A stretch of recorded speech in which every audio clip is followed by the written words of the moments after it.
invited me, and I just thought it was a fabulous idea to do something, in the country, to do something different like this. I thought it would be, maybe very unstructured. Well, it's got a little more structured, but it's still a bit unknown. We really don't know how it's going to work out. It's a good idea, especially because it continues for more than one session.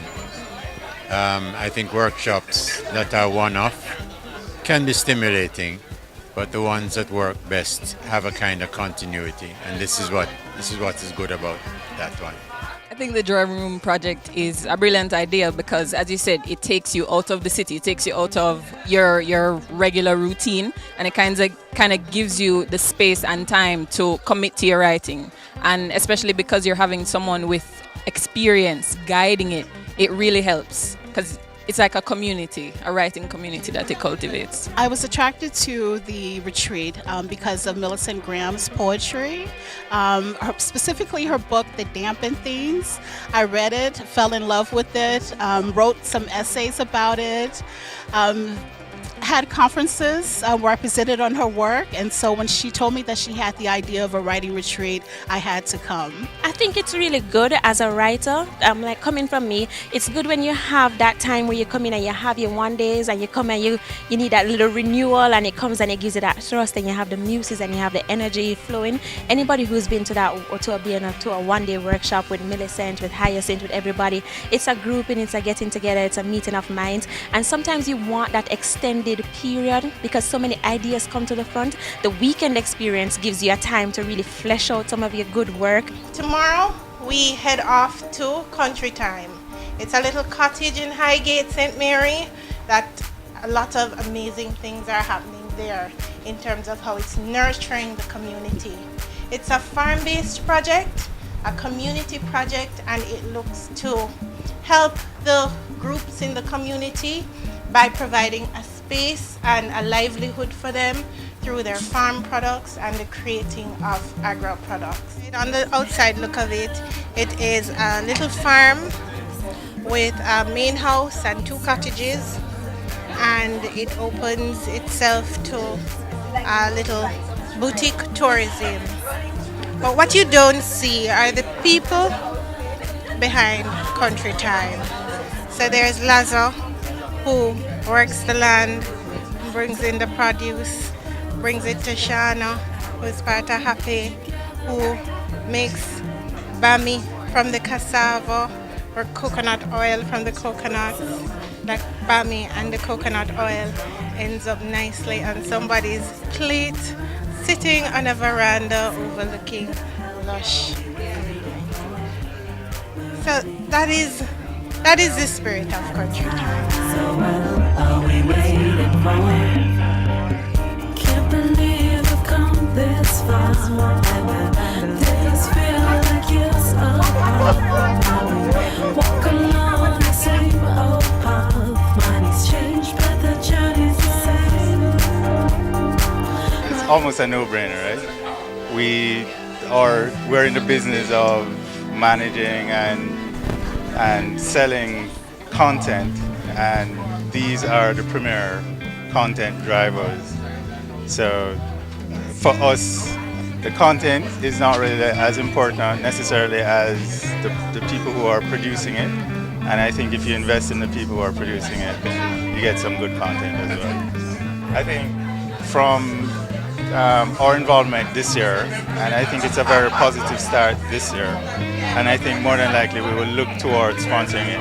Again, with the writers competition, we are really looking for people who are interested in creating things, not necessarily in a short period, but exciting things that's a part of sort of our DNA.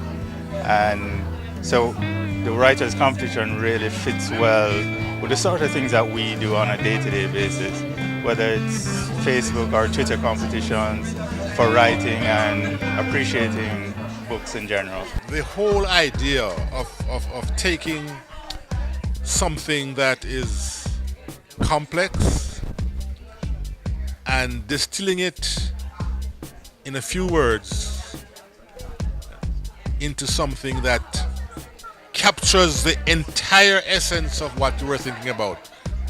That's what poetry for me is all about, and it's for a company, therefore, And for a company like ours, which goes back to the 1920s, as we come through time and look at ourselves in agriculture, we would have passed through a variety of different types of culture, different types of poetry, different types of music.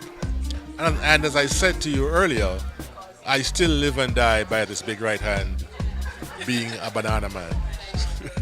For us to come on board with biotech when Millicent Graham approached us to sponsor something for the DRP, because she knows that we do health and wellness products in the forms of body products as well. So we're actually on board to give a lot of our local and international visitors a feel of the products that we have that are Caribbean based, uniquely Jamaican, if I should say so. So we have our peppermint soaps that are going in. We have our lemongrass soaps. We have our glycerin. We have our goat's milk bars, which are sweet orange. A lot of things, a lot of goodies for them to try. We have our medicinal health and wellness teas for all of our writers there. You need a little pick me up, a little boost. We have busy tea for them to try. We have sour sop and ginger. We've given everybody variety packs and a whole lot of things to feel that unique Jamaican experience. I really hope that all the writers who come, because especially when you're a woman and you're writing, it's very difficult to get the time to just focus on what you want to do.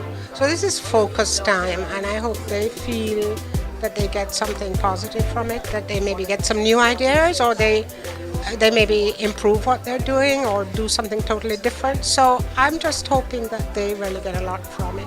I know I'm going to get a lot from it because you get energy from other writers. So I'm looking forward to it. I'm hoping for some inspiring people and some inspiring work from this. I think what I'm looking forward to is having some powwow time with the group at Highgate. We're working with some wonderful people at Country Time, and also with persons who represent the Jamaica Hardango Heritage Trust and HAPE, the Highgate Agro Producers Enterprise, and also a nice lady named Miss Gloria, who's gonna show us how to make chocolate tea from the cocoa plant. And so I'm looking forward to reflecting with that group. It is a long craft. Yes, coming from way back. Yes, and I learned this from one of my sister. She's now migrated. Miss Harris, Miss Sonia Harris, is a friend of ours, and she's one of our good customers. So whenever she's having anything, she always invites us, that her friends and whatever see us and maybe purchase things from us, because she always buy gifts for them from us. Miss Harris, she is one of my clients, and inside of her house you can see a lot of my work and my father's work as well. So she invited me down to exhibit most of my stuff. I specialize in basketballs, trinket box, stools, benches, mirror frames. I like to work with driftwood. Yes, I normally go to the beach to collect a lot of driftwood to work with. The best time for me is whenever there's a storm. I normally get to collect a lot of fallen trees and get to work with them. Good evening, ladies and gentlemen. On behalf of Country Time, I'd like to welcome you to the DRP poetry reading. Readings in here. She walks in excellence, not just for occasions. It's just the way she walks. Possibly a calabash carved hollow to catch the argent sky, tuned in dulcimer as leaves brush against the body canvas. Our exhale is vapor and smoke, snuffed quickly into the night air. You Librans are of air. He painted a cloud on the sky, but it frayed at the edges. Me boogie down with sweet, sweet Jamaica. Aki in a saltfish. Me nah left ya. Behind the closed doors, my ear finds mirror in the sweet stretch of Lord Jesus. I should warn you, I perform necromancy on those mangoes you touch. Tell the God truth. You believed when she told you the yam would float and the spoon stick unmovable. Testing that I look, that I dig, and I find that it threatens me to know I may have been born at the edge of an arrival. My children, learn that the East and the West flow together in my veins, are plaited close in the sweet blackness of my hair. We've had an amazing 2 days. For me personally, it's been an amazing learning experience because I'm a new poet. I mean, I'm a complete beginner, almost. I've written 3 poems so far, one of which I read this evening, but it's been a tremendous learning experience. Christine Craig has sort of gently guided us along, and she's given us some really great insights into things like observation, you know, how to look at things really in detail, and musicality in poetry. And we've also read each other's poems, obviously, and discussed them. And it's a really wonderful group. We're all women, as you know, but and we're all so different, which makes it kind of exciting because we're all completely different personalities and styles and so on. So it's been a great experience. It's been great. We have a very good group. Serious poets, many of them already published. So it's just fantastic to work with people like this who are really involved with their own work and can give good feedback to other people. This experience has been really enriching. Christine Craig has been great. We're going to do some more work tomorrow. I've met beautiful writers, so I'm just filled up at this moment. So I really appreciate the invitation by Millicent and the experience. We hope that they see the worth in what we're doing, because the hidden value of this poetry retreat is that it's a way to document our culture and our history in a way that is more intuitive than, contrived. So thank you very much for coming.